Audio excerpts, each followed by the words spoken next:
രാമകഥാരസവാഹിനി അധ്യായം 59. ബാലി ശരീരം ഉപേക്ഷിച്ച് ഭഗവാന്റെ പാദങ്ങളിൽ ലയിച്ചു.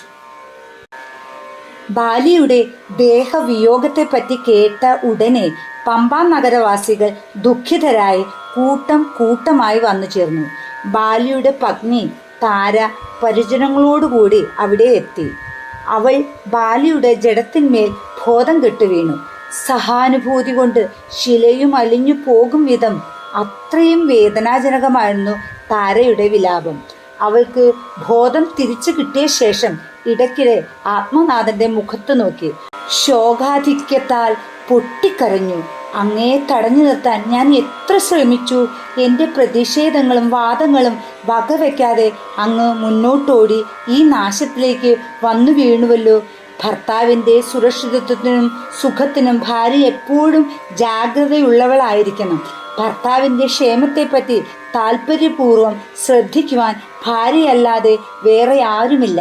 മറ്റുള്ളവർ എത്ര ശ്രേഷ്ഠന്മാരായാലും അവരുടെ ഉപദേശങ്ങളിൽ എപ്പോഴും അഹന്തയുടെ സ്വല്പമായ അംശം കലർന്നിരിക്കും. പ്രാണനാഥ, വിധിയുടെ വികൃതി കൊണ്ട് എൻ്റെ ഉപദേശം വിലപ്പോയില്ല. നാഥ, എനിക്ക് എങ്ങനെ ഈ പുത്രനെ പോറ്റി വളർത്താൻ കഴിയും? അങ്ങയെ കൊന്ന ആളുകൾ അങ്ങയുടെ പുത്രനെ വെറുതെ വിടുമോ? ഞങ്ങളെ ആരാണ് ഇനി രക്ഷിക്കുക? ഞങ്ങളെ ഇവിടെ വിട്ടിട്ട് പരലോകത്തേക്ക് പോകാൻ അങ്ങയുടെ മനസ്സ് എങ്ങനെ സമ്മതിച്ചു? ആർക്കു വേണ്ടിയാണ് ഞാൻ ഇനി ജീവിതം തുടരേണ്ടത്? പിന്നെ താര രാമന്റെ നേരെ തിരിഞ്ഞു. അവളുടെ ഹൃദയവികാരങ്ങൾ അണ പൊട്ടിയൊഴുകി. അങ്ങ് എൻ്റെ പ്രാണനാഥനെ, എൻ്റെ ജീവശ്വാസത്തെ പരലോകത്തേക്ക് പറഞ്ഞയച്ചല്ലോ. അന്യന്മാരുടെ ദയവും കാത്ത് ഇവിടെ അവശേഷിച്ച ഞങ്ങൾ കഴിഞ്ഞുകൂടണമെന്നാണോ അങ്ങയുടെ ആവശ്യം? ശരിയായ കാര്യങ്ങൾ മാത്രം ചെയ്യുന്ന കുലീനനായ ഒരാൾക്ക് ഈ പ്രവർത്തനം ശരിയാണെന്ന് അഭിമാനിക്കാമോ? ഇത് ഉചിതമാണോ? എന്നെയും എൻ്റെ മകനെയും കൂടെ കൊന്നുകളയൂ.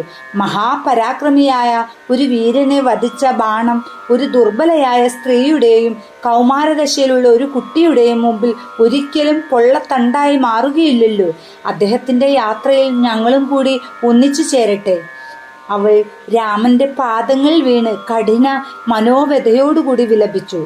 രാമൻ പറഞ്ഞു, താരേ, ഭവതി എന്തിനിങ്ങനെ കരയുന്നു? ദേവി വീരപത്നിയാണ്. ഈ രീതിയിൽ പെരുമാറാതിരിക്കൂ. അത് ഭവതിയുടെ പദവിക്ക് ദുഷ്കീർത്തി ഉണ്ടാക്കും. ശാന്തയായിരിക്കൂ, സ്വയം നിയന്ത്രിക്കൂ. ശരീരം അസ്ഥിരമായ ഒരു ഭൗതിക രൂപമാണ്. അത് ക്ഷുദ്രവുമാണ്. ബാലിയും ഈ ശരീരത്തെ അങ്ങനെയേ പരിഗണിച്ചിട്ടുള്ളൂ. അതിൻ്റെ പതനം, അതിൻ്റെ അന്ത്യം ഏതു ദിവസവും സംഭവിക്കാം. അത് ഒഴിവാക്കപ്പെടാൻ നിവർത്തിയില്ല. ശരീരം പരമലക്ഷ്യം പ്രാപിക്കാനുള്ള ഒരു ഉപകരണം മാത്രമാണ്. അത് ശരീരം വഴി സാധിച്ചിട്ടില്ലെങ്കിൽ, അതിന് ശ്രമിച്ചിട്ടില്ലെങ്കിൽ, ശരീരം തീയിൽ കത്തിച്ചാമ്പലാക്കേണ്ട ഒരു കൽക്കരിക്കട്ട മാത്രം. ബാലിയുടെ ശരീരത്തെ ചൊല്ലിയാണ് നീ വിലപിക്കുന്നതെങ്കിൽ അത് വിഡ്ഢിത്തമാണ്. കാരണം ആ ശരീരം ഇവിടെയുണ്ടല്ലോ. ഈ ശരീരത്തിൽ ഉണ്ടായിരുന്ന ആത്മാവിനെ പറ്റിയാണോ കരയുന്നത്? എങ്കിൽ ആത്മാവ് അനശ്വരമാണ്. അത് മരിക്കുകയോ നശിക്കുകയോ ഇല്ല, ചുരുങ്ങുകയോ പൊടിയാകുകയോ ഇല്ല. ആത്മതത്വം മനസ്സിലാക്കിയിട്ടില്ലാത്തവരാണ് ശരീരമാണ് തങ്ങളെന്ന വ്യാമോഹത്തിൽ പെട്ടുഴലുന്നത്. ഈ ബോധം ഉണ്ടാകുന്നതുവരെ ഏറ്റവും വലിയ പണ്ഡിതന്മാർ പോലും വ്യാമോഹത്തിലാണ്. ശരീരം നിങ്ങളാണെന്ന് വ്യാമോഹിക്കരുത്. അത് അജ്ഞാനമാണ്. ആത്മാവാണ് നിങ്ങളെന്ന ബോധം ജ്ഞാനമാകുന്നു. മണ്ണിൽ നിന്ന് വൈരക്കല്ല് ലഭിക്കുന്ന ഭാഗ്യം പോലെ വിലപ്പെട്ടതാണ് ആത്മാവിനെ സംബന്ധിച്ച ജ്ഞാനം ലഭിക്കുന്നത്. ഈ മാംസപിണ്ഡത്തിൽ രചിതമായ രത്നക്കല്ലാണ് ആത്മാവ്. ശരീരം മലമൂത്രങ്ങളെയും ദുർഗന്ധങ്ങളെയും ദുഷിച്ച രക്തത്തെയും വഹിക്കുന്നു. അത് സാംക്രമിക രോഗങ്ങളാലും മാരക വ്യതകളാലും മറ്റു പ്രശ്നങ്ങളാലും പീഡിപ്പിക്കപ്പെടുന്നു. ശരീരം ജീർണിക്കുന്നത് തടയാനാവില്ല. അതൊരു ദിവസം നശിക്കുക തന്നെ വേണം. അതുവഴി മനുഷ്യനുണ്ടാക്കാൻ കഴിയുന്ന നേട്ടമാണ് അതിൻ്റെ നീതീകരണം. അതാണ് മനുഷ്യ ശരീരത്തിൻ്റെ പരമോന്നത പദവി. നിന്റെ ഭർത്താവ് തൻ്റെ ശരീരം വഴി വീരോചിതവും ആദരണീയമാവുമായ അനേകം വിജയങ്ങൾ നേടിയിട്ടുണ്ട്. ഈ രാജ്യം ഭരിച്ചു കൊണ്ടിരുന്നപ്പോൾ തൻ്റെ ജീവശ്വാസം എന്ന വിധം സേവകരെയും വിശ്വസ്തരായ അനുയായികളെയും പരിപാലിക്കുകയും അവർക്ക് പുരോഗതി കൈവരുത്തുകയും ചെയ്തിട്ടുണ്ട്. അദ്ദേഹം രാക്ഷസരെ നശിപ്പിച്ചു. ബാലിക്ക് ഈശ്വരനിൽ അഗാധമായ ഭക്തിയുണ്ടായിരുന്നു. പക്ഷേ അദ്ദേഹത്തിൻ്റെ സഹോദരനെ പീഡിപ്പിച്ചു. അതൊഴിച്ച് മറ്റൊരു പാപവും ബാലി ചെയ്തിട്ടില്ല. ആ പാപത്തിൻ്റെ ഫലമാണ് എൻ്റെ കയ്യാൽ അദ്ദേഹത്തിന് സിദ്ധിച്ച മരണം. ആ പാപവും അങ്ങനെ കഴുകിക്കളയപ്പെട്ടു എന്ന് വിശ്വസിക്കുക.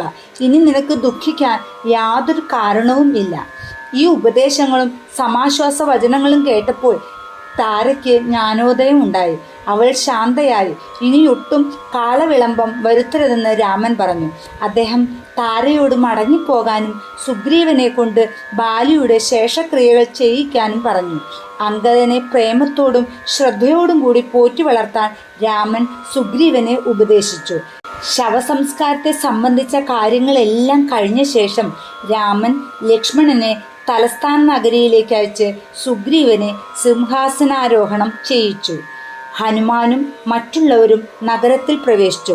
മിത്രങ്ങളും അനുയായികളും എന്ന നിലയിൽ വിജയകരമായി ഭരണകാര്യങ്ങൾ നിർവഹിക്കുന്നതിനായി സുഗ്രീവനെ സഹായിച്ചു.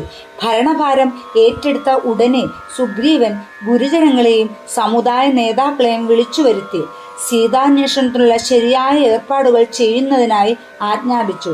അതിനായി എല്ലാ നടപടികളും ആരംഭിക്കാനും അദ്ദേഹം ആവശ്യപ്പെട്ടു. രാജാവായതിലും ആ ഉത്തരവാദിത്തം ലഭിച്ചതിലും സുഗ്രീവൻ സന്തുഷ്ടനായിരുന്നു. നേരെ മറിച്ച് അദ്ദേഹം ദുഃഖിതനും മ്ലാനചിത്തനും ആയിരുന്നു. കാരണം ജ്യേഷ്ഠനെ കൊല്ലിക്കുന്നതിനുള്ള കാരണം അദ്ദേഹം ആയിരുന്നുവല്ലോ. കഷ്ടം! ക്രോധം മനുഷ്യനെ ഏറ്റവും കൊടിയ പാപം ചെയ്യാൻ പ്രേരിപ്പിക്കുന്നു. അത് വിദ്വേഷം ജനിപ്പിക്കുന്നു. പ്രേമത്തെ കൊല ചെയ്യുന്നു. ലജ്ജാവഹം! എൻ്റെ ഹൃദയത്തിൽ ക്രോധവും വിദ്വേഷവും കടന്നു വരാൻ അനുവദിച്ചതു നിമിത്തം ഞാൻ എത്ര അഗാധതയിലേക്ക് പതിച്ചു കഴിഞ്ഞു. സജ്ജന സംസർഗം ജ്ഞാനം വികസിക്കാൻ സഹായിക്കുന്നു. അങ്ങനെ അവർ ജ്ഞാനത്തെ സംബന്ധിച്ച കാര്യങ്ങൾ പഠിച്ചും പഠിപ്പിച്ചും ജ്ഞാന സമ്പാദനത്തിലും സംരക്ഷണത്തിലും അനുവർത്തിക്കേണ്ട കാര്യങ്ങളെ സംബന്ധിച്ച് ചർച്ച ചെയ്ത് കാലം കഴിച്ചു. മഴ വേഗം ആരംഭിച്ചു. ഓരോ ചതുരശ്ര അങ്കുലത്തിലും ആകാശത്തിൽ നിന്ന് കുടം കണക്കെ ജലം ചൊരിയുകയാണോ എന്ന് തോന്നുമാറ് കഠിന വർഷമുണ്ടായി. ഭക്ഷണം ആവശ്യത്തിനുള്ള ഫലമൂലങ്ങൾ യഥാസമയം ശേഖരിക്കുന്ന ജോലി പോലും ലക്ഷ്മണന് വിഷമമായി തീർന്നു. ആശ്രമത്തിൽ നിന്ന് അവർക്ക് പുറത്തു വരാൻ കഴിഞ്ഞില്ല. സൂര്യപ്രകാശം ഒരു ദുർലഭ വസ്തുവായി മാറി.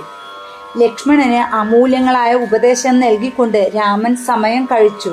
രാമൻ പറഞ്ഞു, ലക്ഷ്മണ, ദുർവൃത്തനായ പുത്രൻ പിറക്കുമ്പോൾ ധർമ്മശാസ്ത്രം നശിപ്പിക്കപ്പെടും. ചക്രവാതം ആരംഭിക്കുമ്പോൾ മേഘങ്ങൾ ഭയം കൊണ്ട് ഞെട്ടിവിറയ്ക്കും. ജ്ഞാനം അപ്രത്യക്ഷമാകുന്നതിൻ്റെ നാന്ദിയാണ് ദുർജനങ്ങളുടെ സംസർഗം. അങ്ങനെ അവർ ജ്ഞാനത്തെ സംബന്ധിച്ച കാര്യങ്ങൾ പഠിച്ചും പഠിപ്പിച്ചും ജ്ഞാന സമ്പാദനത്തിലും സംരക്ഷണത്തിലും അനുവർത്തിക്കേണ്ട കാര്യങ്ങളെ സംബന്ധിച്ച് ചർച്ച ചെയ്ത് കാലം കഴിച്ചു. ഇതിൻ്റെ തുടർച്ച 60-ാം അധ്യായത്തിൽ. ജയ് ശ്രീറാം.